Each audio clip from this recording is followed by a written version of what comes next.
I was scammed 5 years ago for several $1,000s. Back then, I had no clue of such things going on. I met this man, James M. Pullman, online. We chatted online via video, on phone, and email. He was divorced with one son. We became very good friends, and eventually I began to fall in love with this man. He said he was divorced, and at the time I was going through one as my husband had an affair. Looking back now, I realized I was just lonely. He lived in Saginaw, Michigan, which I did look up, and sure enough, he had an address there with and the same phone number for the area. Also, the company he worked for was legit. He was an engineer.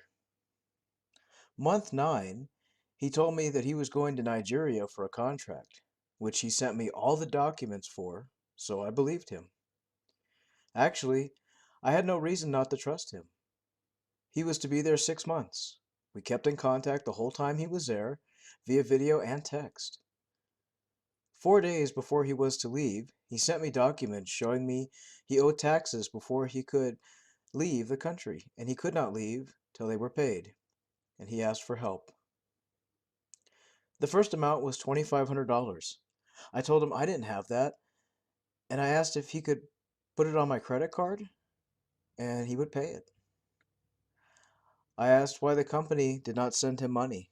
His reply was that they could not send it to Nigeria. I said to myself, well, he's not lied to me, so I'll trust him, and went to the bank and got a cash advance and sent it via Western Union. 3 days later, my credit card was paid off. So I said, well, he is honest. So this happened 2 more times at $2,500, then one time at $1,500. Each time the credit card was paid off. So I thought things were fine. Well, he was supposed to be on a flight back to the States. My credit card company called me, and all those paid in fulls on my credit card had been stopped. I said, how can they do that? The man said, well, apparently you've been scammed. I said, what do you mean scammed? Then the panic and hurt set in. I kept saying, how am I going to pay all this back? I almost had a total breakdown. James gets back to the States, and I video chat with him and his son Declan. He told me it was a big mistake and he would pay it off. 2 to 3 weeks passed and nothing.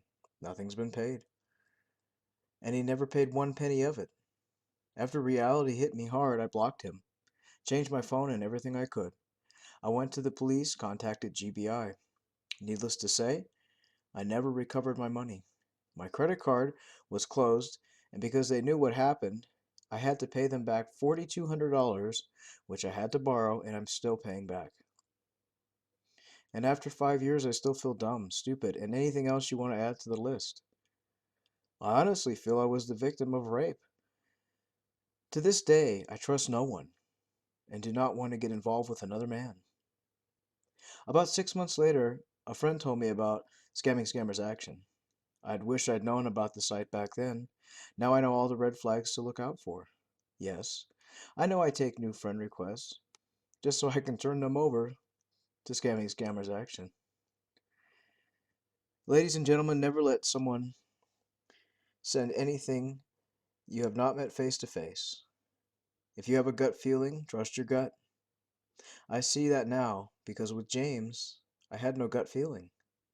These scammers are sick, mean, and evil. They do not care how they mess up your life. The sad part was hiding this from my mother and my son. I was a nurse for 30 years, and now I even question myself. Did I not do a good job? It takes your belief in yourself to hell and back. One thing, you never get over it. So please, folks, remember the person you are talking to is probably a scammer, especially if they start with hello, dear, or I love you within a day. It's not real. They will suck the blood out of you and laugh the whole time they are playing with you. Once you have been scammed, you never get over it. Never. Well, this is my story. And if you do video chat with someone, make sure the video is plain, not blurred. Make sure you can see them, watch their movements, watch their lips. At the time, I thought it was just the distance between us that made the video recording so shaky and blurry. Thank you, and for allowing me to share my story. Well, I did get a friend request in November last year. For some days I didn't react, but one evening I was on the way back home from work. I did respond to him and asked him who he is. He told me he's a U.S. soldier in Syria, 53 years old, widower with a son named Felix. I was thinking, he's too old for me. But anyways, we started to chat. He was really good at talking. He wrote so nice to me. I felt so loved and adored. I don't know. He came to me in a time when I felt empty. I was alone for some time, but wanted to have a family, someone who I can give my love to. He told me he wants to marry me. He's so in love with me. We write every day. Well, actually, every night. He wrote to me 2 to 3 o'clock in the morning, and we would chat till 5 or so. And I was very tired for work. He told me Felix, his son, is in a boarding school in the UK. He wanted to introduce myself to his son's head teacher, Mr. Robert Berman. We never had a live video chat, and now I know it was fake. Mr. Perman told me he is with the whole class on a trip to Ghana. I was asking, who's making a school trip to Ghana? When I'm looking back now, I can see that there were some sites which made me worried, but I was so naive. Oh my gosh, I couldn't imagine that people can be so evil. And then it happened on my birthday. Can you imagine? They took this information and abused it against me. Felix had his birthday the same day. Funny how that is. The father asked me to buy his son a laptop because his old one was broken. He asked me for this because he's in Syria and doesn't have access to his bank account. He will give me the money when he returns. I was so stupid. God, I sent £200 or euro via Western Union, and the head teacher should give some money too and bought the laptop for Felix and told him it's a gift from me. And then happened this accident on my birthday. Felix was so happy about the new laptop, I didn't know what happened. In the middle of the day, the head teacher wrote me that Felix is in the hospital. He had an accident, and the doctor had found out that he has some kind of heart disease and needs life-saving surgery. Both of them were very good in making pressure on me. They wrote to me at the same time, one from Hangouts, one from Messenger, asking me for help. He swore on his dead parents that he will give me the money back. He only had 2 months till his retirement, and then he will come to me and pay me everything back. The head teacher wrote to me how Felix suffers. He's in pain, and now he's in danger. He even sent me a photo of the boy in the hospital. When I was asking questions like, why does Felix have blonde hair? While on another photo, he had brown hair. Morgan told me the first photo was a couple of years old, and why didn't I believe him? The head teacher sent me photos of hospital documents for Felix. He told me Felix is in a coma. Please help this child. Send the money. You're saving his life. At first, it was 15,000 euro. Then another 15,000 because of the bills for the doctors. When I'm writing this, I feel shame. I was so stupid, I feel anger. I have lost 40,000 euro. Shame on me for my being so naive and stupid. I have 2 credits left back to pay. I have 2 jobs right now because most of my salary goes to the bank for paying back my loan. I have to go abroad now for work so I can get more money and pay everything back sooner. My family doesn't know. They only know something happened. They only know I've lost money, but they don't know how much and how it happened. I don't want to tell them. I feel shame anytime I think of this. It ended really badly. He started blackmailing me, wanted naked photos of me. I've not sent him this. I was scared though. He blocked me. For some time I was in contact with this so-called head teacher, Mr. Perman. I got angry and wanted to do something. Every day I was looking on my profile on Facebook. There is a service, friends of friends, and I figured it out. He contacted me through other women and sent them friend requests as well. This man's a scammer. I didn't even know the word before. I want to tell women from all around the world, from Poland, Romania, Germany, Greece, Spain, the USA, that I found out about scammers. Till then, I didn't know something like this is happening. If I'd only known a year ago, my God. And now, after 1 year, well, I'm not crying every night anymore, only sometimes. He left me fragile, broken, and financially ruined. He took the peace of mind away and changed my whole life. But I will not let them be victorious. Those bastards are not going to defeat me. I still have 2 jobs. I'm still looking for work abroad. I wanted to change my job anyway. I just didn't thought it would be this way. I will not allow them to control my life. My apology for the angry words, but I had to say them. I hope I find a job abroad.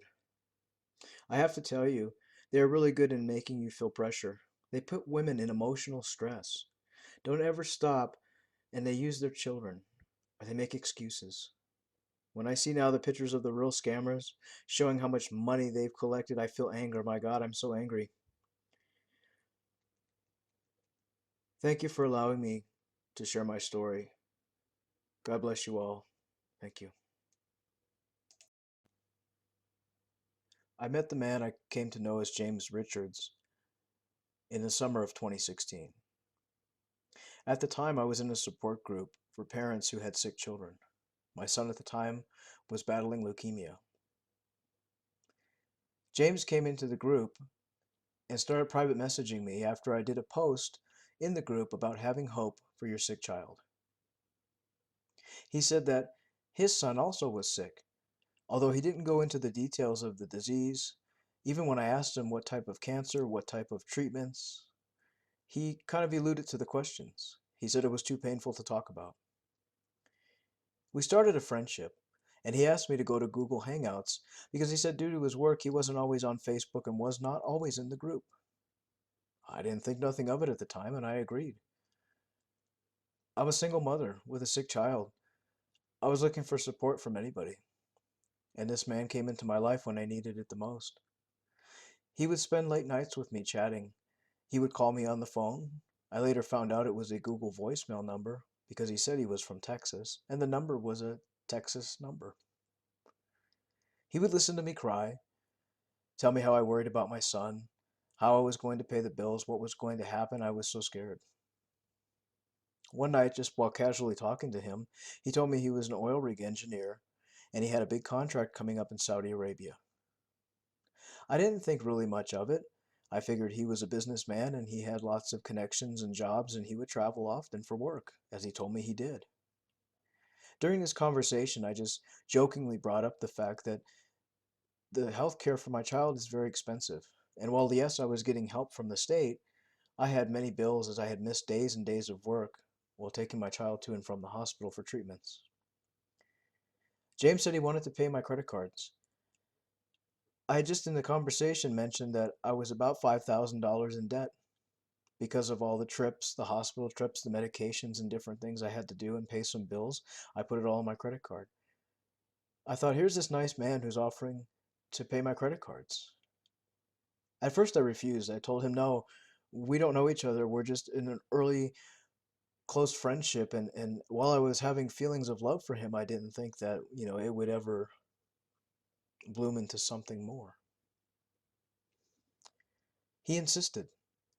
He said, yes, I want to help you. I know how it is to have a sick child. Please let me pay your credit cards. After some arguing, some going back and forth, I finally allowed him, and I gave him my bank login information to pay my credit cards online.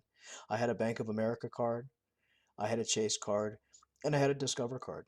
I gave him the login details for all 3 cards. He left for Saudi Arabia and told me while he was overseas he would make sure that his agent paid the bills. Honestly, a part of me didn't believe him, but a little part of me thought, here's a wonderful man who says he cares for me and maybe he is the real deal.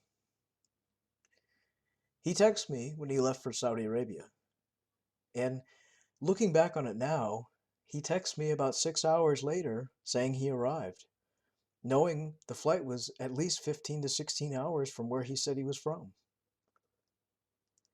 I told him I was glad that he arrived, and the next day he said he would email me and let me know what was going on.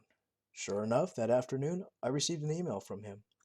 He let me know that his contract was going well and that his agent had went ahead and paid my credit cards off. I logged into my accounts and saw that payments had been made. I bursted into tears, not knowing what to say, what to do. I've never had anybody take care of me, to care so deeply, to spend his own money, to pay my bills so I could continue to worry about my son and not worry about finances. Well, the next day, he asked me if I could go ahead and buy $500 worth of iTunes cards with the credit card that he just paid. He said he was having issues with his phone and he needed these cards. He said, "Go ahead and run up the account, I'll pay it off again." So I did. I bought $500 worth of iTunes cards. Then, the next day, he asked me for another 500. I went ahead and agreed to do it. I knew that he was overseas and he needed my help. After that, I didn't hear from him for about 4 days. Then, he said he was in an accident. He said that driving on the way to the job site, a car had hit him and he was in the hospital. He said he needed $5,000 for emergency surgery. He said he was scared. He said he was worried about his son that was receiving treatment abroad and that he needed to hurry up and get better so he could go be with his son. I reluctantly, but foolishly, agreed to loan him the $5,000. I used my credit card and went ahead and sent 4 payments via Western Union to a man in Saudi Arabia who he said was one of his workers and very trusted manager for his company. I was going to send the money all at once, a $5,000 transaction, but he insisted on smaller payments. I later found out that the money I sent was to a Nigerian man who was really the scammer all along. After I sent the money, I heard nothing from him. Fast forward, around 10 days later, I received notices from all of my credit cards. The company told me that the payments that were made were rejected and I was overdrawn. So not only did I owe the money I owed before, I also owed an additional $5,000 plus the $1,000 I spent for the iTunes cards. It has thrown me completely into financial ruin. And this nice man that I met through Google and chatted with him daily, he's gone. His Hangouts account is gone, his Facebook account is gone, and he is gone from the group. I inquired to the group about him, and a few ladies came forward and said he asked the same thing of them for friendship to talk on Google Hangouts, and I come to find out one lady sent $1,000 to him because she said his son had fallen very sick and they needed to pay for some treatments. I ended up taking out a loan to pay off all these credit cards because they had high interest rates. I'm now in financial ruin, and I've now lost my sense of trust. For a scammer to say that they have a sick child and use somebody's emotional turmoil and emotional sadness of their own child and claim that they love your child, knowing that they're just scamming you, is the most sickest and evilest thing I can ever think of. Thank God that my son is better, he is in remission, and we are stronger than ever. However, my sense of trust, my sense of humanity, my sense of compassion for the human race has changed completely. Whoever this scammer is, this Nigerian man who stole all my money, the money didn't matter, but my trust and my total and complete faith in humanity has been broken because of you. Thank you for allowing me to share my story. And I'd like to thank everybody who shared their stories. We've been a little bit behind on our story making. These stories were submitted last month, and do keep in mind, I read them as they are sent to me. Some people, English is their second language, so if you hear any errors or anything like that, just do keep in mind that people are making their best efforts to write to us in English and write to us and tell their story. So if you have a story you'd like to be told, you can remain anonymous. You can find us on Facebook under Scamming Scammers Action. You can go ahead and submit your story there, or you can submit your story scammingscammers@gmail.com. We are always happy to read your story for you. Just make sure when you do submit your story that you also write that you give us permission to narrate it. Thanks again. If you need help, our inbox is open on Facebook, Scamming Scammers Action. We'll see you next time. Bye.